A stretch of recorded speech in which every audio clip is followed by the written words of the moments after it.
I've learned so much about microgreens over the past few years, and now it's finally my turn to share and not gatekeep all the information that I've learned about these tiny edible plants that can seriously like just improve your health and immunity. And they're just so easy, no green thumb necessary. So today's class is all about Microgreens 101. I'm going to go over the basic facts because I have dove deep into this rabbit hole on microgreens.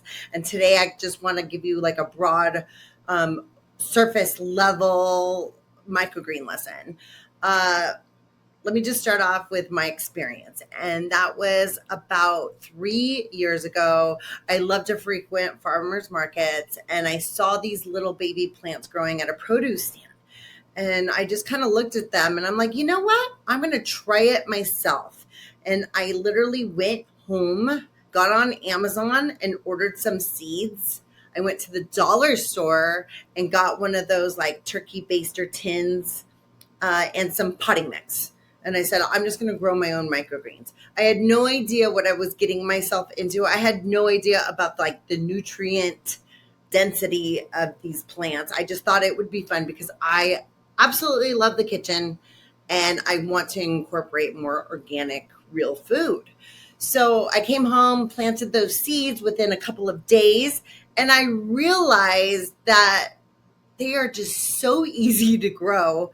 No green thumb necessary. It only took me 1 week from when I planted the seed into the soil into when I harvest. I didn't need any extra fancy equipment.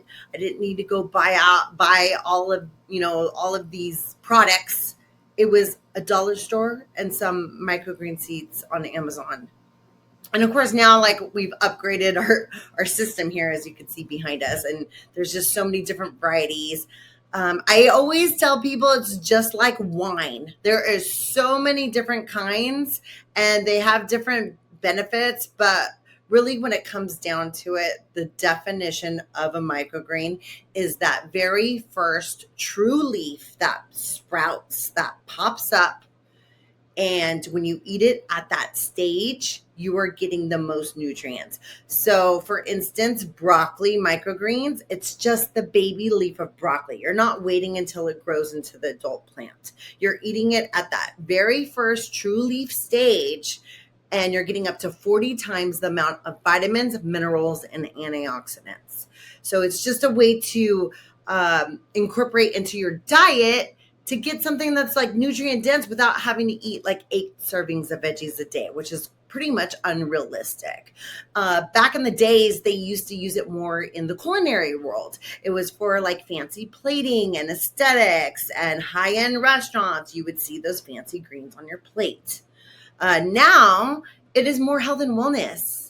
They have done so many studies, and I encourage you to do your research out there, but they've done so many studies that they can shrink the C word cells, shrink tumors, any autoimmune issues. And once again, I'm not a doctor. I'm not here to tell you, to give you medical advice, but I'm here to tell you like there are ways that you can take power and take control over your health and do things that are easy. I am not the gardener. I'm not the first person to go out in the garden and like know exactly what I'm doing. Sometimes I say I have a black thumb. So that is not my first and foremost. But what is growing organic, real food and knowing exactly where it comes from. And only having to wait 1 week to harvest, that is just like a no-brainer. You don't have to wait months and months to harvest like a regular garden or worry about if it even sprouts, go checking it every day and not seeing anything. And then the critters come and eat them. So like that's another benefit about microgreens. We grow indoors. So it's in a controlled environment. We don't have to worry about like critters or even external environments like the weather. They are more delicate. They like a certain temperature, so it is regulated. And another thing is when people give me excuses that they don't have acres and acres of land, I'm like, neither do I, but we grow vertically. We grow up in a wall in a spare bedroom that we have converted into a green room. And it's just so easy to get these nutrient dense foods that you can add to anything. They're like, well, what do I do with them? You guys, it's It's not brain surgery here. It's so simple. Put it on anything that you're eating already. I always say start simple. You don't have to reinvent the wheel or be a chef in the kitchen or know exactly what you're doing. But if you grow one tray of microgreens, you can put that on every single meal throughout your day, just a little sprinkle. So right here, I'm going to show you an example. This tray. This is a salad mix tray, which has all the cruciferous family microgreens, which is in the broccoli family, which is so nutrient dense. Just this whole tray is probably equivalent to 20 heads of broccoli. Like, why in the world would you eat 20 heads of broccoli? Like, who can do that? Like, how long is that going to take you? But that tray, just put a little sprinkle on your dish every day. Whatever it is, scrambled eggs in the morning, a breakfast burrito, a salad, a sandwich, pizza, like literally whatever you are eating already. I have a funny story to share because my son, he's grown to love them. And it started off small. It started off with, let's go get an In-N-Out burger and then put some microgreens on it to add nutrients. So just simple ways like that. You don't have to be an expert right away. It's just experimenting small, starting small, and then incorporating it into your daily food.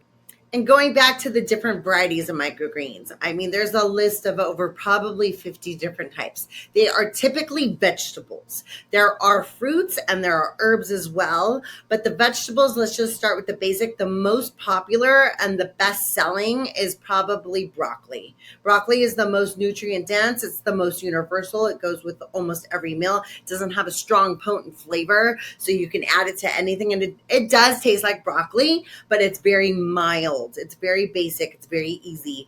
It's very palatable. So anybody can eat a little few ounces of broccoli, but it's equivalent to like 3 heads of broccoli. So just do the math.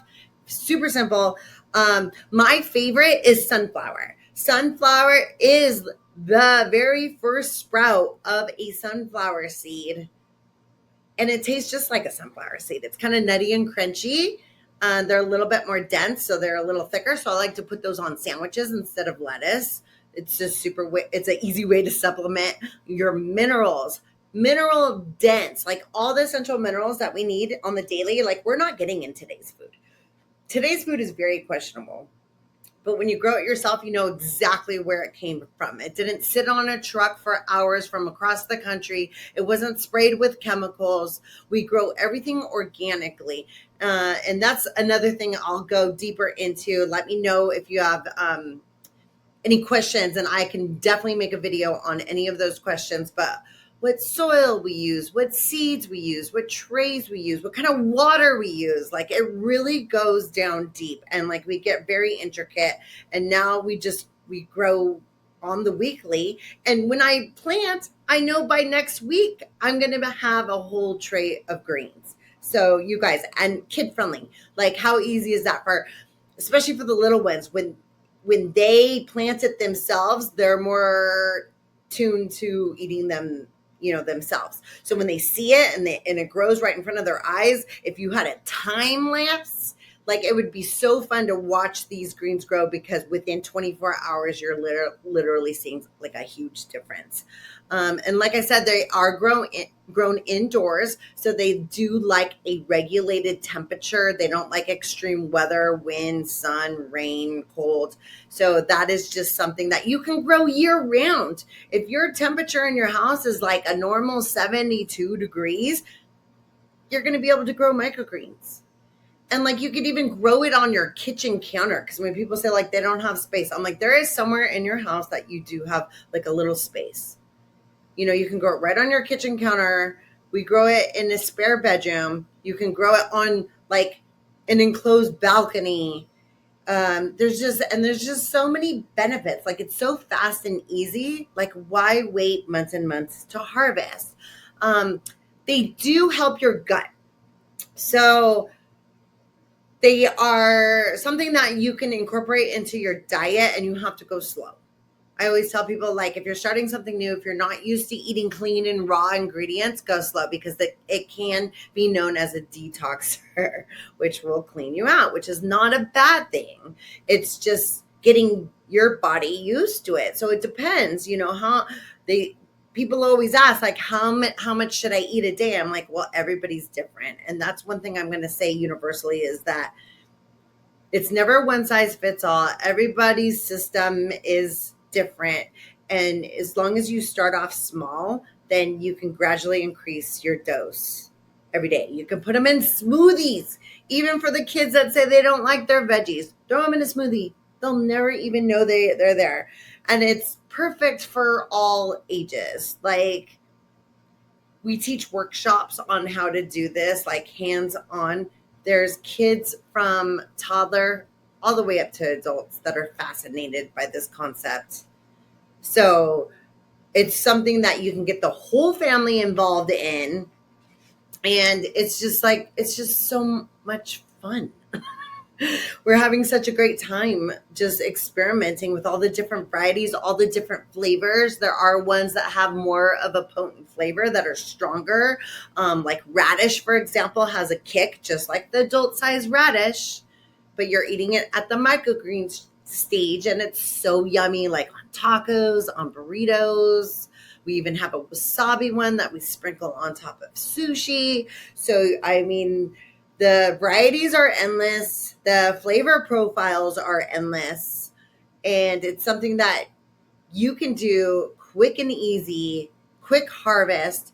And why not? I think my biggest thing is, why not take the power into your own hands and decentralize the food system?